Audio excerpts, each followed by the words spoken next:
នេះជាវិធីនៅក្នុងការលុបឆាតដោយស្វែងប្រវត្តិនៅក្នុងឆាត Messenger របស់យើងហើយដល់ពេលដែលយើងកំពុងតែលេងឆាតជាមួយនរណាម្នាក់ហើយភាគីម្ខាងទៀតគាត់ព្យាយាម screenshot ឆាតរបស់យើងទុកឬក៏ record វីដេអូនៅក្នុងឆាតរបស់យើងក៏យើងអាចដឹងបានដែរឥឡូវនេះយើងចូលទៅមើលទាំងអស់គ្នាអញ្ចឹងដំបូងយើងចូលមកកាន់ឆាតរបស់យើងមក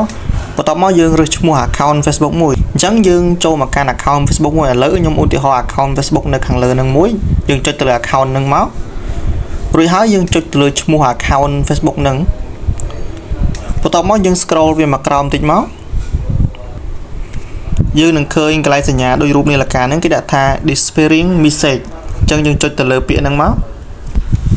រួចហើយយើងមកដល់កន្លែងនេះគឺមាន2ផ្នែកឲ្យយើងធ្វើការជ្រើសរើសអញ្ចឹងនៅដល់ពេលដែលយើងចូលមកដំបូងយើងឃើញដាក់អស់អញ្ចឹងបើសិនជាយើងចង់បើកមុខងារមួយហ្នឹងបានន័យថាយើងដាក់24ម៉ោងអញ្ចឹងនៅពេលដែលយើងបើកមុខងារមួយហ្នឹងគឺបានន័យថារាល់ពេលដែលភាគីម្ខាងទៀតតែគាត់ធ្វើការ screenshot មិនថាវីដេអូឬក៏រូបភាពនៅក្នុងឆាតមួយហ្នឹងវានឹង alert ឲ្យយើងឃើញអញ្ចឹងយើងចេញទៅវិញមកយើងថយទៅវិញហើយយើងចូលមកកាន់ឆាតហ្នឹងគឺវានឹង load ប្រាប់យើងថាយើងបានបើកមុខងារមួយហ្នឹងហើយមុខងារមួយនេះគឺបានន័យថាក្នុងរយៈពេល24ម៉ោងឆាតដែលយើងបានបើកក្រោយពេលដែលយើងបានដាក់មុខងារមួយហ្នឹងគឺបានលុបចោលតែម្ដងអញ្ចឹងបើសិនជាបងប្អូនអ្នកចង់លុបឆាតនៅក្នុងរយៈពេល24ម៉ោងខ្លឹមសារដែលយើងបានឆាតតែប្រហែលហ្នឹងគឺវាលុបចោលទាំងអស់តែម្ដងឥឡូវខ្ញុំឧទាហរណ៍ចុចមេដៃទៅមួយ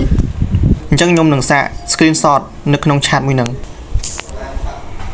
នៅពេលដែលយើង screenshot គឺវានឹង load ប្រាប់យើងបាទថាយើងបានចុច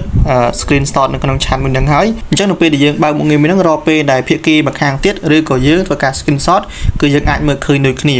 ហើយឆាតដែលយើងបានឆាតហ្នឹងគឺរយៈពេល24ម៉ោងគឺវានឹងលុបចេញដោយអូតូតែម្ដងអញ្ចឹងវីដេអូនេះមានប៉ុណ្ណឹងសម្រាប់បងប្អូនដែលចង់កំណត់មុខងារលុបឆាតដោយស្វែងប្រវត្តិហើយបើកមុខងារចង់ដឹងថាអ្នកណាខ្លះដែលលួច screenshot ឆាតរបស់យើងហើយលួច screenshot វីដេអូនៅក្នុងឆាតរបស់យើងអាចបើកមុខងារមួយនេះបានហើយវីដេអូនេះមានប៉ុណ្ណឹងជួបគ្នានៅក្នុងវីដេអូក្រោយទៀតអរគុណសម្រាប់ការទស្សនាវីដេអូជួបគ្នានៅក្នុងវីដេអូក្រោយទៀត